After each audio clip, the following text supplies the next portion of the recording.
So I'm Michael Bryant. I'm a chief architect with Perspecta. This is John Allie. He's the account general manager at Perspecta. And in the back is Stan Crocheron. He's a program manager at Perspecta. Crystal invited us today. We've been here under different company names. I've almost been Perspecta now for a year. But we were here last year as DXE. We've come in just to kind of talk about things that your employer wish you knew whenever you came to the job, your first job in IT. So, John, why don't you click that for me? So, the topics we kind of want to go through today, talk a little bit about the job interview process, things to expect at it, after it, types of interviews, things like that. Next one is things that happen after the interview, getting an offer, not hearing from people, things like that. We'll talk a little bit about that. What I call a day in the life. So you've got the new job and you're acclimating to working there. Some things about, from an employer's perspective, we wish you knew so that you acclimate better, into the company and into your new role. And then John's going to talk a little bit about owning your career. It's the things that are kind of outside your job that can help drive your career forward as you're looking to advance or to grow in what you're doing. So we'll go ahead first and we'll talk a little bit about the job interview. So some of the basic tips that we have up here, and a lot of these are going to be very common sense, but you'd be surprised at how many times that people come in to interview with us and they've thrown all these away. They don't consider these relevant. Be on time or be a little early. There's nothing like someone coming and showing up to the job interview 15, half an hour late. As an employer, we look at that and say, is that how you're going to be whenever you have a report time with us? You're going to show up to work late, 15 or a half an hour earlier. So they do start to count that a little bit against you when you do that. So you want to try to arrive a little bit early. Don't arrive a whole lot early because then they're trying, well, what do we do with them while we're waiting for them? So you'll sit in a waiting room for a long time. No excuses are good excuses. My car broke down. I couldn't find the place. The technology to do a voiceover interview didn't work. You're trying to move from being a student into a professional work environment. You need to start adopting those kind of professional behaviors. I show up on time. I am where I'm supposed to be. I'm prepared for what I want to be able to do. I mentioned that a little bit, online meeting logistics. If it's going to be, I'm going to be on a voice call, make sure you know the phone number. If it's going to be over Skype or over another type of teleconferencing type of service, install it beforehand so that you're not 5 minutes before the meeting trying to get Skype to work or NetMeeting or whichever teleconference that you're using. Go ahead and get that installed early so that when it's time for the interview, you're ready and able to participate. Bring a notepad and pen and take notes. There's going to be information that comes, from you to the potential employer about, questions and what we're trying to do or what position we're looking, or that you're whatnot. But coming from the employer, there's information about the type of position, the types of benefits, things like that. So take notes so that you can come back with questions or things like that. And it also shows that you're engaged in that process. Be well dressed. Again, I'm wearing a suit and tie today. Most days I don't. Most days I'm wearing a polo and jeans. But when I go to an interview, I'm gonna be in front of my customer or be in front of outside. I'm wearing a suit. I'm wearing a tie. I'm wearing a dress shirt if I'm a guy. If I'm a lady, I'm wearing business professional, not business casual. Bring copies of your resume. Now this is more for our benefit than yours, but a lot of times when a candidate's coming in to interview, sometimes we forget to get resumes out to the people that are going to help us interview. And so we're kind of at a scramble. If you come in and say, wait, I've got this covered, I have copies of my resumes, you just look that much more professional than the people that you're competing against for that position. Try to refrain from political opinions, cursing, religious beliefs, these types of things that just make you divisive, professional environment. So more about that professional behavior. Do a little bit of homework on the company you're interviewing for. If one of the questions we kind of like to ask is, so what can you tell me about Perspecta? And you're like, I applied I've applied here. Oppose that to someone who says, well, I know that you're an internet service provider company that does this, this, this, and this. It looks like you're more interested in being part of that company than someone just says, well, I just applied here because I'm more interested in a job than your company. So, many employers may review your social media presence. I won't say that we do that or we don't do that. I don't think I've ever done that, but I've heard of people out there in the career doing that. They'll look at your Facebook, they'll look at your LinkedIn, they'll do a little bit of internet research and say, hey, we got this person coming in. Let's figure out a little bit more about him or her than what's on the resume or from earlier screening interviews. So if your social media is pretty bad, you might not get that call back. And finally, try to keep everything positive.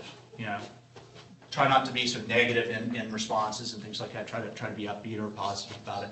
We like people that are happy and want to be working with us, and not people that are kind of angry and just here to get the job. Mike, if you don't mind, Sure, if I go could right ahead, John. add a point, just to the point about doing a little homework. Can everybody hear me okay? I think it's important too in being prepared is, you're going to prepare for questions that you may encounter during the interview, but also be prepared with some of your own questions for the employer. I think that's really important. That's very good, very good. Ask about the 401k, ask about the benefits, maybe not at the first interview, but when you come in for that final interview. This is a partnership, it's a business transaction. At Perspecta, you're more than an employee, you're more like a partner with the company. And we're interested in people that have their own interests. Ask if there's a basketball court. Ask if there are recreational activities that can happen. Ask about alternative work schedules.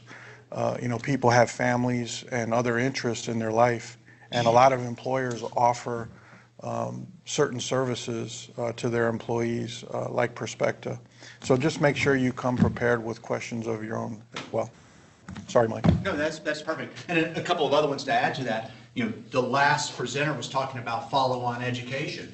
Ask that question. Is there any support? Is there any services that Perspecta or the employer that you're applying with have for follow-on education or training? Because you're going to want to grow your career, not remain stagnant. So ask at the interview. Yep. Let's go to the next one.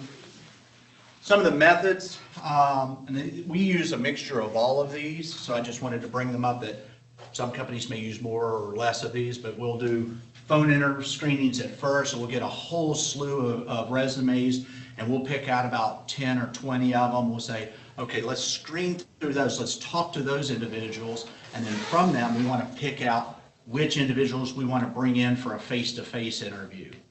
So we'll do a little bit of a phone screen first to kind of winnow down from, say, 30 or 40 resumes down to about 20 resumes, down to about, and that's kind of the process there.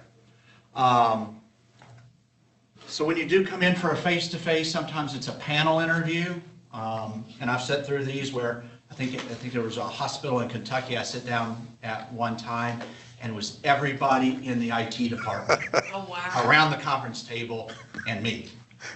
Those are a little bit more harrowing than the types of panels we'll put together, where there'll be about 3 or 4 of the technical type of people that would be on your team that are asking technical type of questions to kind of assess your technical skills. But sometimes also we'll bring in or do like this rotational one-on-one. So we'll walk a potential candidate from one manager to another manager to another manager and let that manager have a one-on-one experience with the interviewee and see what feel they get from them from a managerial perspective. And then sometimes we'll have blended, and that's probably more often than not the case. We bring you in for a face-to-face.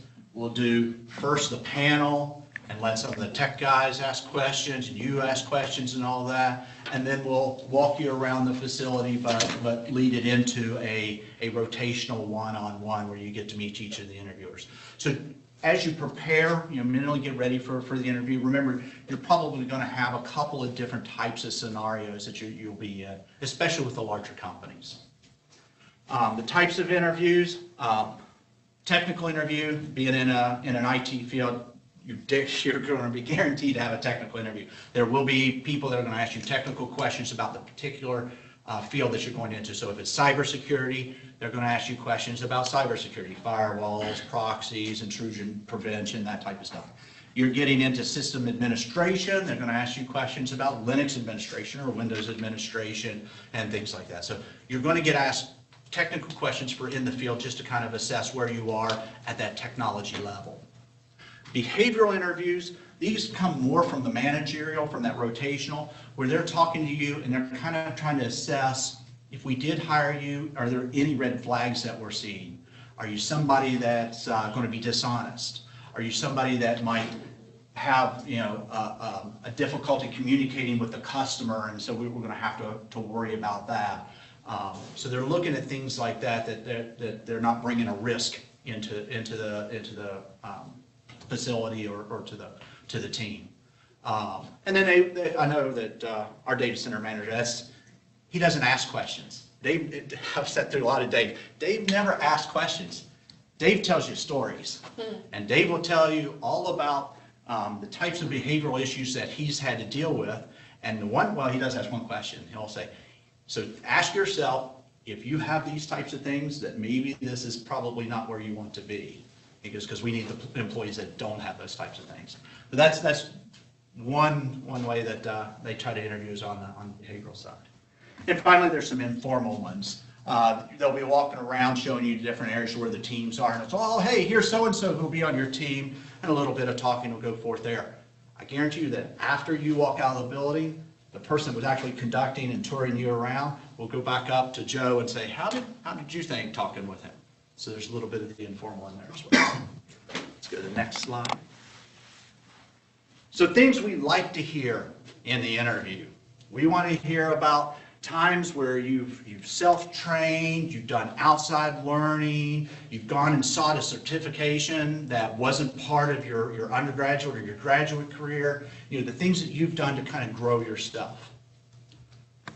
We like to hear instances where you led teams. You have student projects and you're like, you know what, I took on the leadership role and these are what I did here to kind of lead this. It shows you've got more than just the basic computer skills. You've got some of that technical leadership or some of those soft skills that are important to have as well.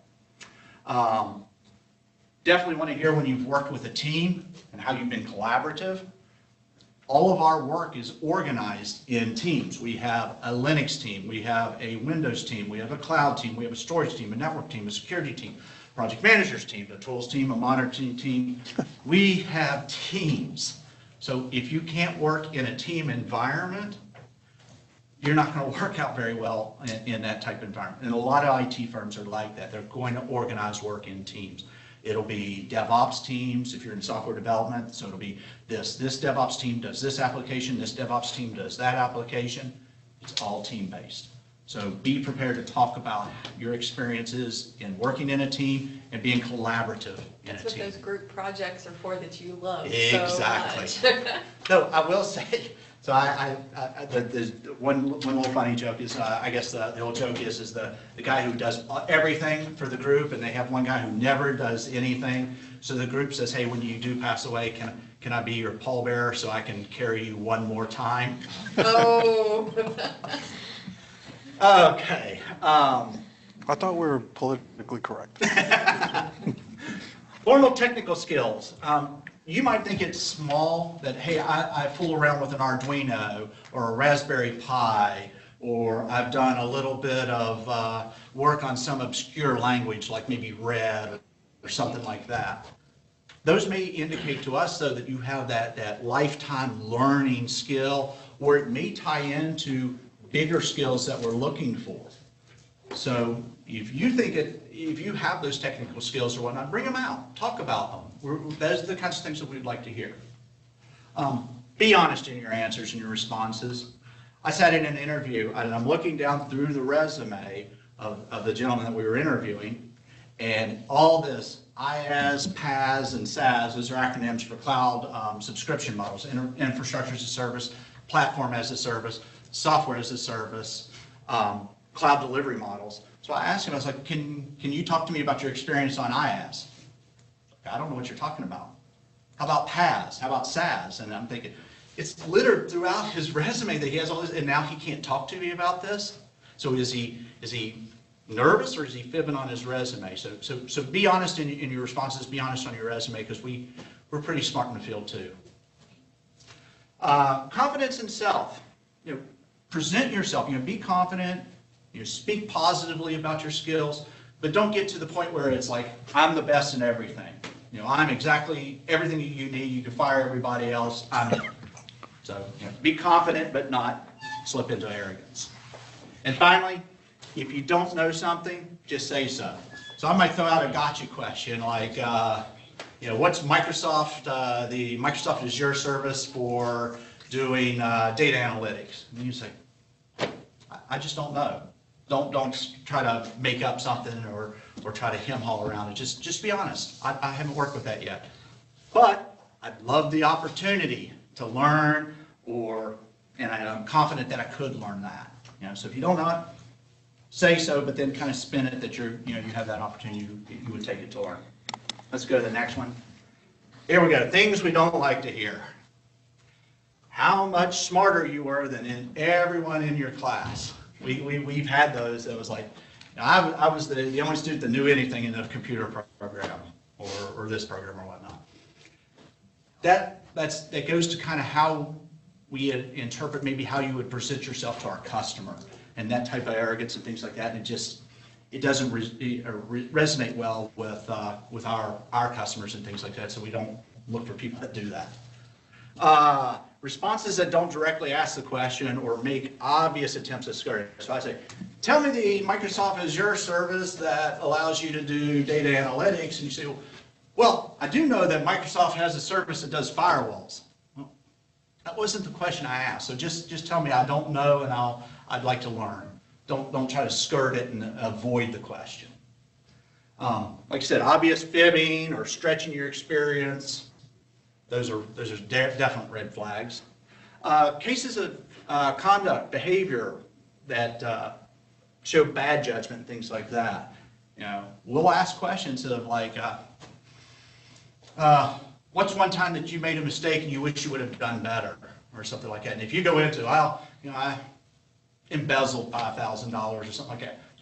That's not what we're really looking at here. We're looking at here where you've taken and made a growth opportunity out of maybe misdoing your code or something like that, or checking in something a little bit improperly or whatnot. Black hat hacking, we don't like to hear anything about that. That edges on the criminal behavior, so you don't say, well, I'm so smart that I was able to hack into the IRS and get tax information. Well, you don't really want to hear that. And finally, misleading commitments. Like sometimes we'll have travel requirements. You've got to travel 25, 50% of the time. And you're like, great, I'm here, I will do the travel. And then we hire you and you say, I don't want to travel. Or we have call-out schedules. We'll say that we rotate when people are on evening call-out for issues that might come up in the data center. You say, hey, I'm available 24/7, I can do that. And then you're hired, and then you say, I only work 8 to 4. I don't work after 4 p.m. If there are commitments that we're asking for in that, be honest if you can't meet them. Okay. Some misconceptions. The interviewers are subject matter experts on your skill set. Particularly when you get into like the managerial, we're fairly smart in all the aspects, but you can easily go down into the weeds with any of us in a particular language or a particular technology, and you're probably going to be the expert. That's why we're hiring you. We want those subject matter experts. So always don't expect that we're going to be the smartest in the room in terms of that tech that you're looking at. And that goes in with the interviewers are smarter than you. Sometimes they're not. Interviewers follow the rules. We try to conduct ourselves as professionally as we can, and we try not to do political conversations and things like that, but that doesn't mean that doesn't happen sometimes.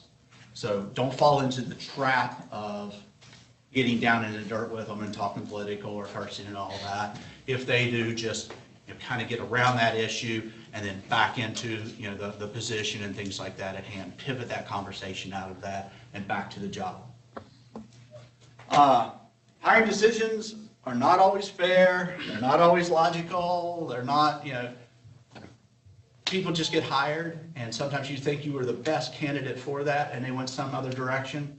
It just happens sometimes. I'd like to say it doesn't. Personality fit too.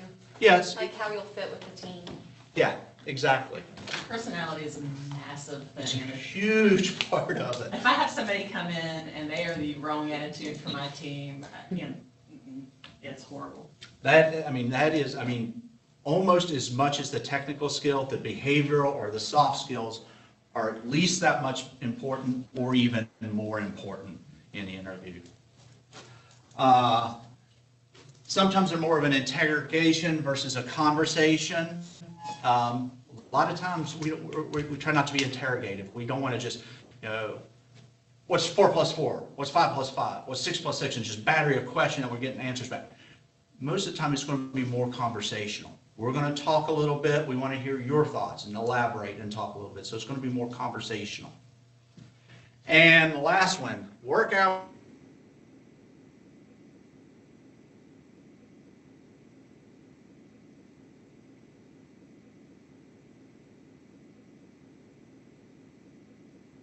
Hours are 9 to 5. When we actually go out and pursue new work, we have, the customer takes a long time in developing the RFP. They give a very short time for the response to come back to them. So a lot of times I have to spend maybe working on a Saturday or a Sunday getting that response together so that we can meet the deadline to win that new work. So work is not necessarily 9 to 5, especially in the IT field. So we'll talk a little bit now what happens after the interview. So the first scenario is you get an offer. This is the best case. Went in, did a great job, got an offer. Ensure you're clear on what you're being hired for, what your roles, what your responsibilities, go ahead and, make sure you understand those if you're going to accept that offer. Ask yourself, is this really what I want to do? Make sure this is the position that you want to be in. Right now, the market is pretty easy to go from position to position to position.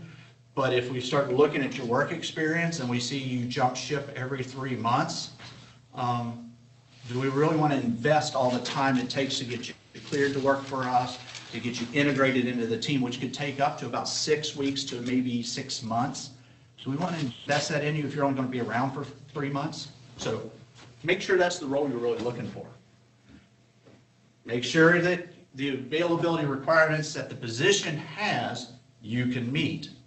You don't want to get into that position again, like if they say, hey, we need you from 10 a.m. in the morning to 8 p.m. at night, and you're like, well, I'll do that. And then when you get into the position, you fight it, and it won't work out. The arrangement will never work out. Some offers are going to come to you contingent on clearances, particularly with the government, things like that. You'll need a public trust, you'll need a secret clearance, you'll have to be a citizen, or some of them will be that you have to pass a drug screen, a background check, a credit check, things like that. So what those offers that you're getting is yes, you have that job and you can perform in that job unless you fail one of those things, and then the offer's revoked and we'll have to look elsewhere. Keep your salary confidential. It isn't a law in the U.S. You can't be fired for that. But HR hates it when people start going around talking about their salaries. Not necessarily from, I think HR probably does maybe more from the financials of the company side, but from my perspective, it starts to create bad team chemistry. Someone may have been brought in at a higher salary or a lower salary, but they're doing the same work, or one thinks that their work's more important, and then you start comparing salaries, and then now the team is kind of angry at each other. Well, you don't do enough, and you make so much, and I don't make as much as you, and I carry all your. It just creates bad team dynamics, and when we can't operate as a team, we can't meet the mission of our customer. Mike, can I jump in here? Sure, certainly. I think this is a very key point, is when you get that offer, negotiate the salary that you want, right? Because if you get what you want out of the deal, when you go in your first day of work, you're not going to be concerned with what other people make. If you don't go after what you want during those negotiations, you're going to have those fears in the back of your mind, You're going to be curious about what other people are doing. Make sure you negotiate for what you really want. It's very important. And it's not just salary. It could be the vacation, the paid time off, or things like that. Say, you know what, I like the salary, but you only have 10 days of paid off. I want to negotiate for 15 days of paid off. See what they can do. I mean, Yep. negotiate for the job that you want. They may be able to help you do that, might not. It may be healthcare benefits as you're looking for, or insurance or something. Just, have that conversation at this point. It's easier to do it at the, I'm going to get the job, or I've been extended the offer, let's negotiate, rather than 6 months later when you're in a position and you're trying to negotiate for a raise or for better benefits or something like that. And then again, be cautious on social media posts. Until you're in that position or whatnot, be careful in advertising all that. Be careful about, all of a sudden going out and having a drunken party or something, and then the next post is, hey, I just joined XYZ company. We don't like seeing that. So the next thing that could happen, this is the bad one. We're sorry but regret to inform you, so you didn't get the position. Some things, write a thank you note immediately. Hey, thank you for giving me the opportunity to apply. I appreciated the opportunity. So why is that important? Anybody think why that would, other than being just nice and all that, but yeah, go ahead. Because they may have another position that might be more suited for you. There's a good one.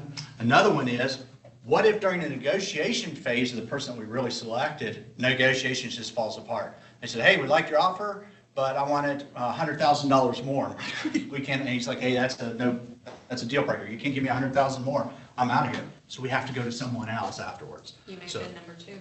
yeah, you may have been number 2. So if you're that way, that you seem interested and you've got that level of professionalism, that's gonna go bigger.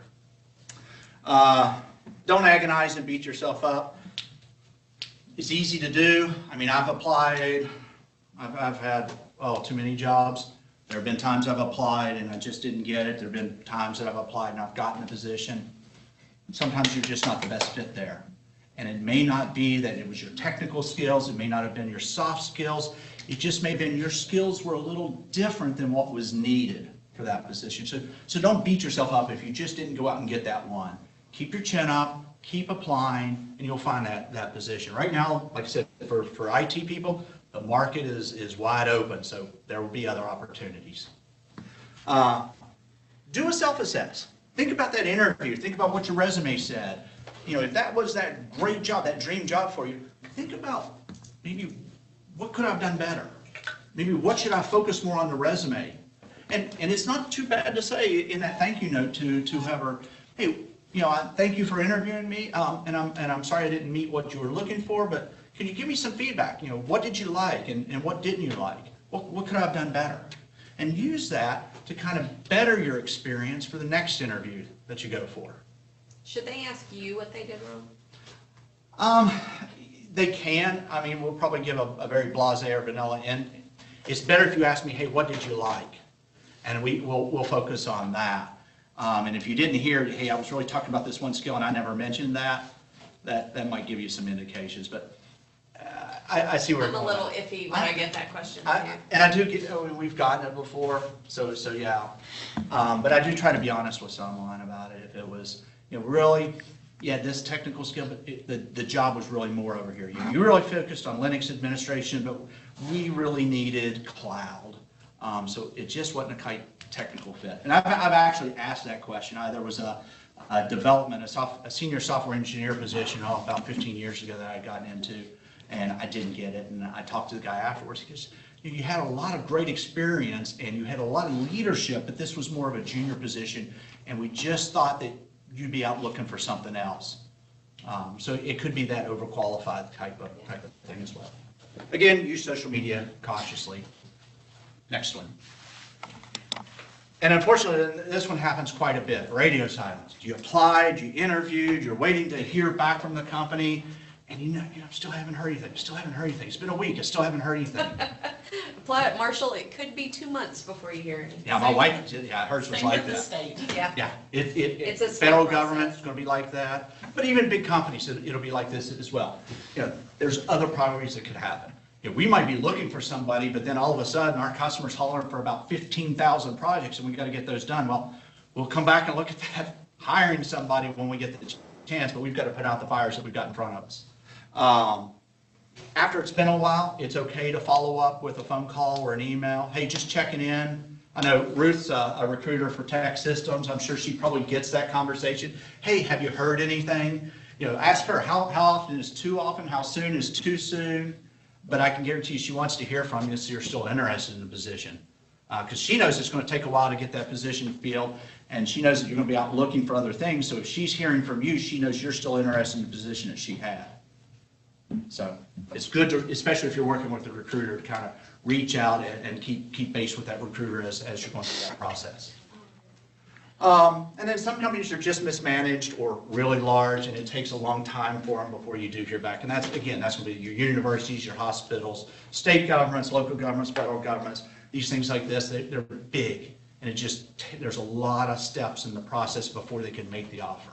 The team will have decided that day, but it'll take 6 weeks before we can extend the offer. So, and again, use social media cautiously on all these. So, next section, a day in the life. So you've got that job, you're going to come to our company or a company, you're going to start work.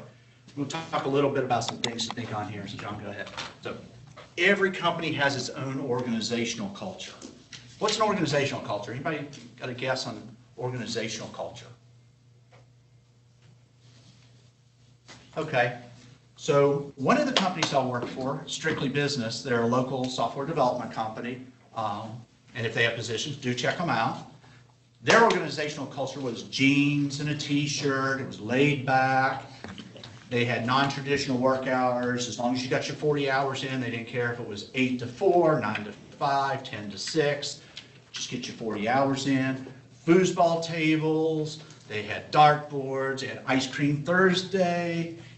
So you start to get a feel for what it's like to be there at that company. But I've worked at other companies where it was suit and tie, very quiet in the cubicles. You had 9 to 5, you had to report there. People were a little bit more stiff. Every organization is going to be just a little bit different, or maybe quite a bit different than other companies. Some goes to the extreme of like a Google, and some go to the extreme of an IBM. And it's probably a little old speak, but the Google's the more the laid back, the sandals, the jeans, the t-shirt. The IBM was the cut off button-down shirts with the blue tie. So there is a great amount of cultural change between organizations. Engage with your team and your current coworkers. Learn their names, learn their roles.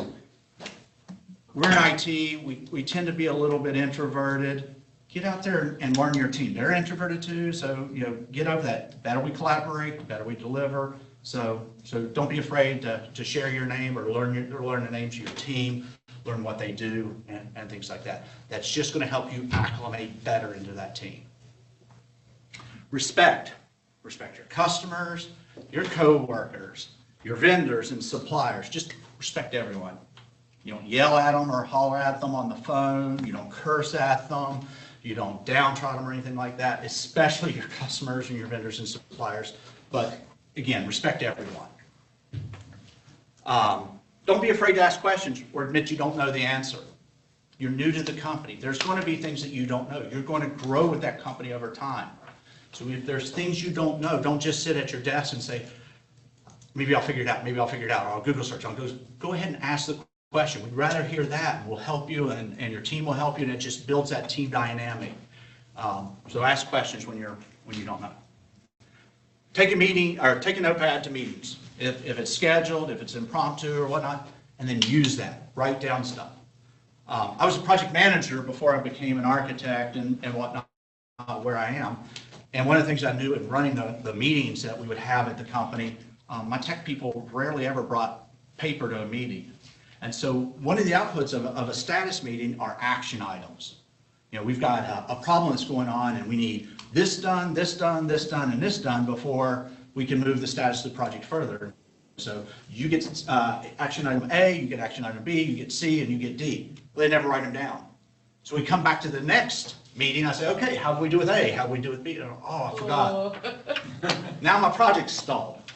So what I'd have to do as a project manager is I would go around a few days before the meeting and say, hey, where are you on A? Where are you on? It made my life hard. So look professional by coming in, writing down your responsibilities, your action items, things like that. Take notes. If you got questions, write them down so you know to go back.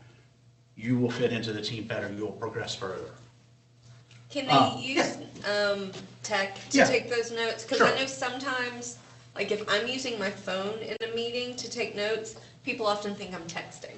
So that's kind of old school Yeah. versus new school, so just be People aware will of bring that. laptops in and they'll do that, especially with our Skype meetings. We're on our laptops when we're talking all that. People will multitask in meetings. Guilty.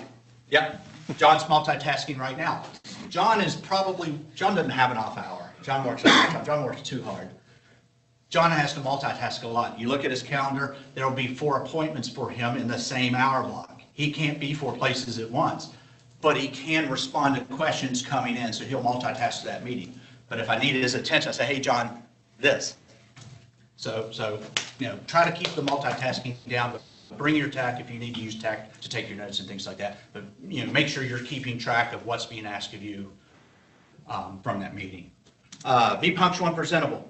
If you tell your team lead or your manager, hey, I'm going to report at 9, or if that's your report time, you show up to work at 9. Don't show up to work at 10. So be punctual. And then don't come in with something you found in the hamper, hadn't even been washed, it's all wrinkled up and all. Unless that's the organizational culture of where you're working at, and most places aren't.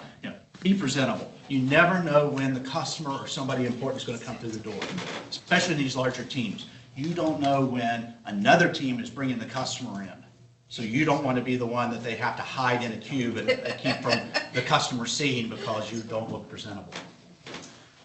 If your task has a deadline, do what you can to meet that deadline. That's just professionalism right there. Too often we have people on the teams that whenever they're given a deadline for a task, we'll ask them, hey, it's deadline, you got your task done. Well, I got called in on this, or I got called in on that, or something. If you're going to have problems making that deadline, talk to whoever's got that for you and see what you can do to kind of help slide it or get some help to kind of meet it. I mean, we operate for a customer that has deadlines, and if the whole project starts to slip, then our delivery, the customer slips, and then the customer becomes not happy. So if you're having problems making the deadline, talk to the project manager or your team lead or something like that and let them know, hey, I'm having problems making this deadline. What can we do to get it fixed? So, and finally, learn your customer's business. More importantly, educate yourself on your company's customer. So while it's important to understand, like if you work for Perspecta, that what Perspecta does for all this, but if we have a contract with, say, food organization in the U.S. government, know what food does. Know what their mission is, what services they're providing to the citizens. Understand the needs of the customer. You'll be better able to solve things in the tasks that you're given if you understand what your customer's trying to do. Next one. Respect the chain of command. I'm prior service, so I always say you follow the chain of command or you get beat by the chain of command. You're not in the service, and you're not going into you're going into an IT industry, so it's not the service. I tone it down. Just respect the chain of command. Nothing is worse than, let's say that you have a problem with someone on your team, but you don't go to the team lead. You skip the team lead, you skip the team lead's manager, and you go right to the CEO, and you start talking about all these problems that you have. Well, the CEO is going to go down to his manager and say, hey, have you heard about any of this? No, this is all news to me. And now that manager feels like, well, if you had talked to me, I could have fixed this for you. You didn't have to go all the way up to my boss and make me look bad. So kind of respect the chain of command, but use an open door policy if necessary. If it's the team leads being harassful or something like that, if it's, if there's harassment in the workplace, don't be afraid to go outside the chain of command to talk to HR, to talk to the lead managers or something like that if there is that type of problem. Address those. You don't have to go to up the chain if that's what you're dealing with. If your job has standard operating procedures, know them, follow them. Particularly in IT, if the procedure is before you change the IP address of a server, you go to networking and you get approval. Go to networking and get approval before you do that. Don't just change it. bad things happen whenever we don't follow the procedures. Don't abuse privileges. If your manager says, hey, you know what, I know you got a family, you got some young kids and stuff like that, if you need to work from home, we'll work around that. So you do that once in a while, you use that privilege. But if you always work from home and you start abusing that privilege, you start impacting other people on your team being able to use that privilege. Maybe the management says, you know what, making a new policy, nobody can work from home anymore. It's been abused. So don't abuse privileges. If you need help, ask for help. When you receive kudos, praise, thank yous for your compliment, be appreciative. Send a note back. Hey, thank you for that. I appreciate hearing that. Then take those emails and things like that, create a little folder in your email system, drop that in that folder. And when it comes time for employee evaluations and promotion talks and things like that, and they ask, well, how do you think you've done? Here, look, I got this kudo from this one for doing this project, and this is the contribution I had. I got this from this project because these are the contributions I had. Now you've got demonstrable proof about the value that you're bringing to the team. So kind of keep those. Understand your role and know how you'll be evaluated. You know, if you don't know, ask your team. At the end of the year, what are you going to evaluate me on? What goals should I set for myself to grow throughout the year so that when I'm evaluated, I'm able to successfully get evaluated. So do those. And then this is an important one. If you make a mistake, and we all make them, own up to it. It's so easy in IT that someone inadvertently deleted something. It breaks the system, and people don't know why the system's broke. But you do. You knew that file got deleted. And now we're going to spend 10 people in the room working 8 hours a day. We're spending 80 hours a day trying to solve this when you can just say, hey, wait a second, I inadvertently deleted that. Just own up to it. Be honest about it. Accept the consequences if there are any, but be mature enough to own up to it. Or log in quickly and fix it. Look, I saved the day. Yeah. All right, next one. I think this is where I turn it over to John. Yeah, John's going to talk a little bit about owning your career. Now, this is your career now that when you do it, you take ownership of that career. Thanks, Mike. Appreciate the time, everybody, and the opportunity is just, it's an honor to be here. Very much.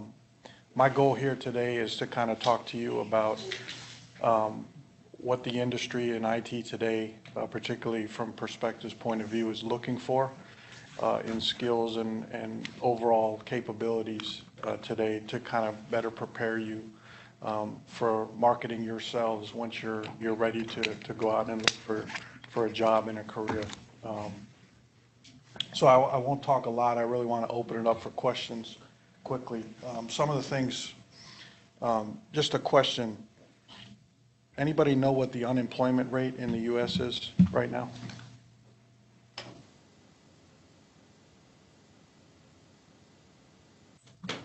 %, as of January.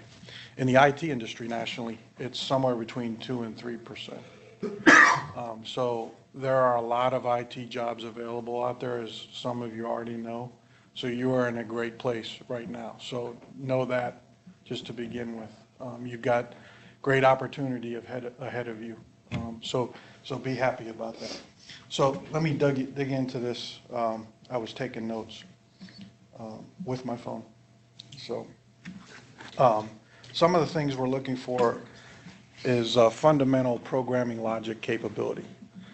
So do you understand conditional statements, if, and, or?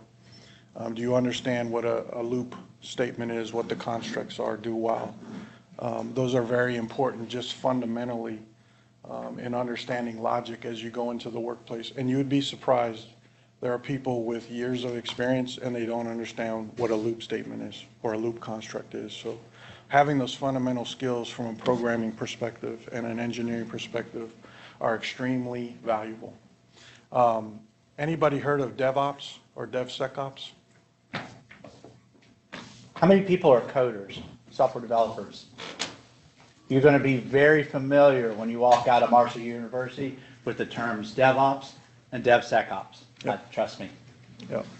The reason I asked the question is there's a fundamental shift that's happened and continues to happen in the IT industry, and that is it's not just coding applications to support the business anymore. We're now coding infrastructure. So before, where you built a physical server and set up the network peripherals and did all the wiring, all that's already done in advance. You're actually writing code, they call it infrastructure as code, to deploy infrastructure. And that includes the networking. So now you can deploy an entire environment in what's called the cloud, as you know, and provision your hosting infrastructure for your application at the same time. So that idea of DevOps is that application development and infrastructure operations are coming together. And folks that were considered administrators before are really becoming programmers because they're actually coding the infrastructure to deploy. Does that make sense? All right, moving on here. Cloud certification, particularly in Microsoft Azure and Amazon Web Services. Those are two huge cloud service providers that I know in the government space, particularly state and local and federal, that clients are looking for. So companies in the IT world are going to be looking for skills in those areas. And if you have a certification already, even if it's fundamental, it will give you an advantage in the market. Most of the AWS and Azure already provide a training path for everybody. So there's prerequisites. There's a fundamental course, which is normally at no cost. The certification exam, many companies like ours provide vouchers for reimbursement of taking those certifications. But if you get those certifications in advance, it's going to look great when you come into that interview. Let's see what else here. Cybersecurity obviously is huge. You had a presenter here talking about cyber earlier. If you can get your certification in, for example, CISSP, that will give you a tremendous advantage in today's marketplace. Any penetration testing skills that you can obtain, even through meetups in the local area, if you have people that are getting together and doing hackathons, things like that, get involved there, participate in those, and learn those particular skills because they're going to be very marketable going forward. Even on the compliance side, if you understand NIST policies for the federal government, state and local, and how to comply with those in order to get, before you actually any system in the federal space gets to be deployed, it has to be what's called ATO'd, the authority to operate. And there's a long list of compliance checkboxes that have to be made in order to deploy those applications. So if you understand those compliance policies better, that gives you another huge advantage. Any questions so far? All right, just a couple more topics. Automation is huge right now, particularly in the infrastructure space. So we're using technologies from Red Hat like Ansible, from Microsoft, the Azure resource management templates, automating deployment of not just the application but also the underlying infrastructure is very important and will continue to be going forward. And the idea is if you want to deploy 1 or 2 servers, that's fine, you can push a button to do it, but what if you want to deploy 10,000 servers at once? You can push the same button with particular parameters and do that as well. So the scalability of automation is giving businesses today a huge advantage in the marketplace. And if you have those skills to make that happen, that gives you an advantage as a candidate. Along the lines of automation is something called robotic process automation, or RPA. There's a company that we work pretty closely with called UiPath. And what it does is it allows you to deploy software bots that will go in and understand the current process that's being used today in a business. For example, onboarding a new employee. There's a whole business process that's involved there from beginning to end. And technologies like RPA and UiPath will allow you to look for opportunities to automate where it makes sense, and then implement that automation quickly. So instead of an onboarding taking a couple of days, maybe now it takes a couple of hours. And that's going to go throughout different industries, manufacturing, airline, you name it. RPA will be a term that many will be familiar with. And then finally, business intelligence and artificial intelligence. If any of you have an opportunity to learn those skill sets, those are going to be very marketable in the future. And the idea is, why is it important? Because in IT, as individuals, what kind of happens naturally is you develop a system in a silo, and then another person on another team develops another system that's in a silo, but then they need to talk to each other. But the data is stored separately. So the idea is, with AI and business intelligence, is how do you take these disparate data sources that may have different information, and individually there's value in that data that can be published and shared with people, whether it's private or public. But what happens when you bring that data together? You find new value in that data. Now imagine, the multiples of data sets coming together, public and private in unison, and finding value that's today hidden, right? Artificial intelligence and business analytics is going to be able to find those hidden secrets in that data and uncover that value. So that's a huge opportunity going forward as well. Anyway, I'll stop there, and if there's any questions, or I'll turn it back over to you, Mike. Sure. Just a couple other little points that are up on the slide. A lot of times, John will hear this a lot more, maybe stand in the back. I'm a chief architect, so I always tell that people come up to me and, hey, I really want to raise. I'm like, architect, not manager, architect. Or, hey, I want to go to this training course. Architect. But John and Stan and other of the managers, they'll get questions or requests from the team. I want to go get this Red Hat certification, pay for my Red Hat certification. And when they come to me with that, one of the things I do is I want to say, what have you done? What have you started doing to help get that Red Hat certification? It's a two-way street. How much are you investing in yourself for those certifications versus how much you're asking me to invest in you for those certifications? So come to those questions saying, hey, I've already started doing this. I've done this training. I've done that training. I'm working in this. I need some help with that. You're more likely to get that help if you've invested in yourself there. So it's your career, invest in yourself for that. Look for stretch opportunities. Right now you're doing software development, you're writing some C stuff, but you have an idea maybe how you can make that database a little bit more efficient, and they're working on trying to figure out something. Volunteer, say, hey, I think I could help with this. Look for opportunities to kind of grow your team or grow your skills, or maybe you see someone who is struggling on your team with this. Hey, I can help you. Let me help you. Take that stretch that grows your leadership, those soft skills that helps you advance from being maybe a junior engineer to a senior engineer to maybe a manager of engineers. This is one I always, people come to me all the time. So, little background. I was a computer science student at Marshall. I completed my technology management degree from Marshall.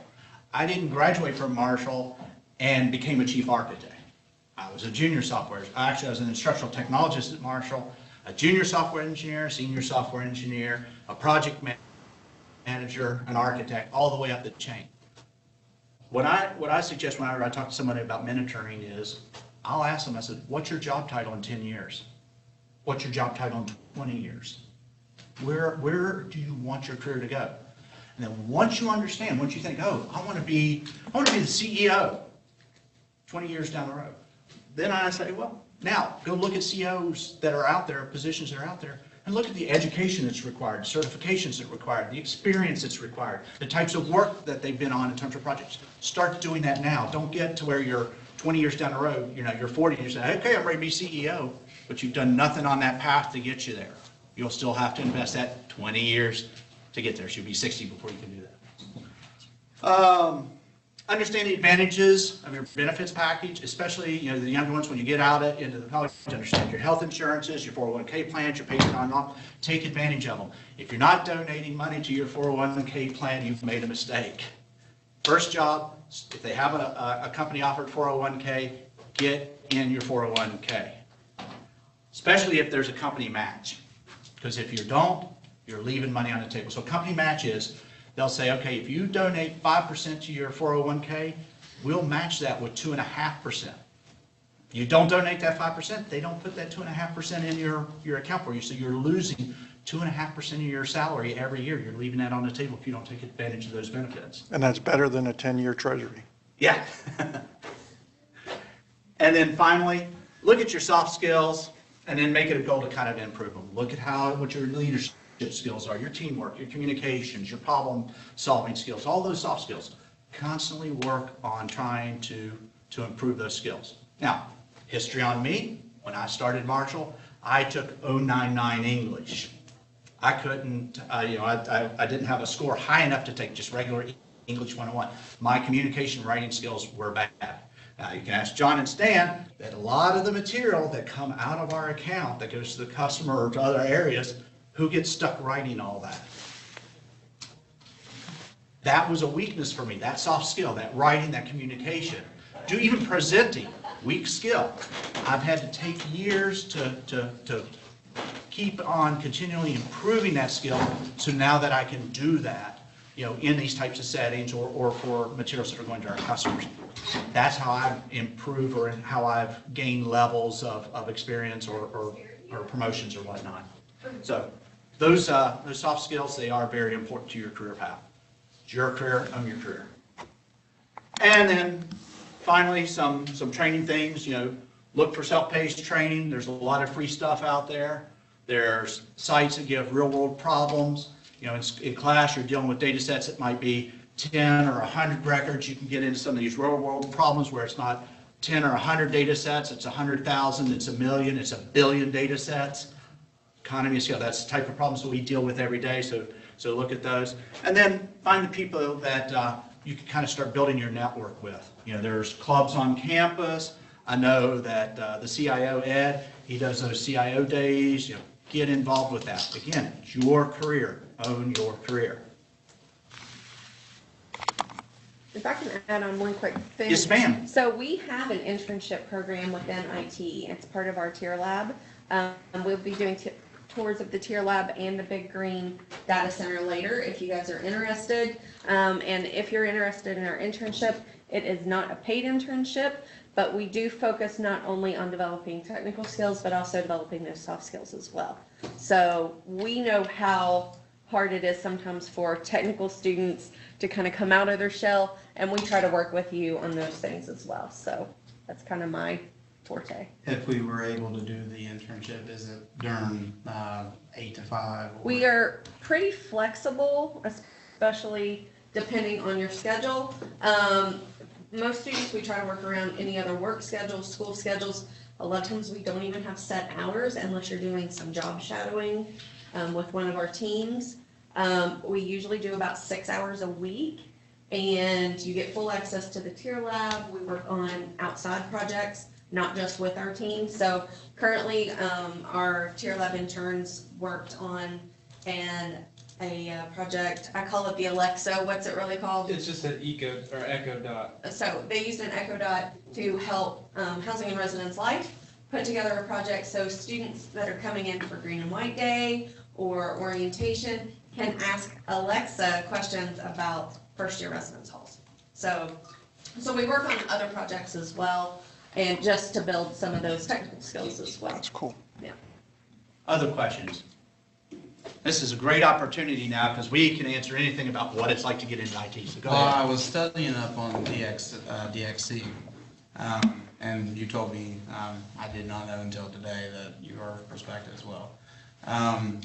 As a clinical research coordinator, I use a lot of IS platforms to find my patients and all. Is a lot of your platform that you do on the healthcare side, is it CTMS, SOMS, or, and that's clinical trial management and site operational management? Just in case you didn't know, I'm sure you did, but. No, I didn't, to be honest. I didn't. Okay. So, like I'm gonna drink my Kool-Aid here. That we said, if you don't know, admit I don't know. I don't know the answer to that. I know that at part of Perspective, we have towers of I guess, what, Business segment. big business segments. We're in the civilian services, civilian state and local services tower. So we're more in, your civilian services like HUD, labor, treasury, education, states, universities, that type of stuff. We do have a tower that is in healthcare. We're starting to work with them a little bit more.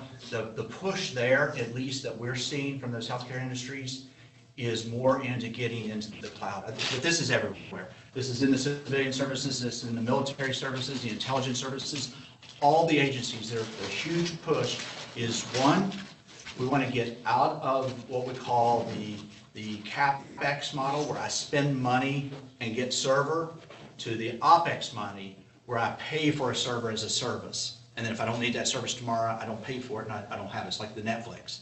So instead of going and buying all your DVDs, that's the CapEx. Netflix is the OpEx model. I just use theirs and watch the DVDs that I want to watch. So we're seeing a lot of that. But then the next thing we're seeing is this transformative effort in software development, where they're getting away from even like an agile type of process. They're getting more into these DevOps or these DevSecOps, where they're automating everything in the software process. So if you've got testing, there's automation for running the test. There's automations for building the application, automations for deploying the application, automation for building the infrastructure.